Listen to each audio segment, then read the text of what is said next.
isang araw, nagmamaneho sa kuba.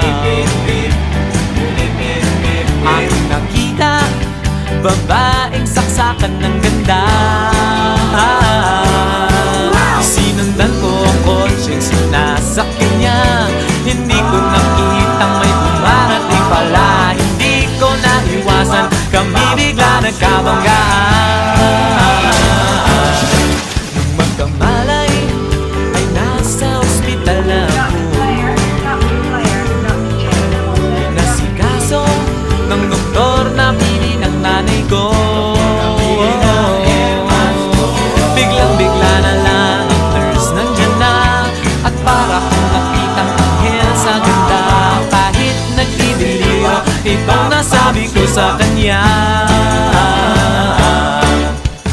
Ale, nasa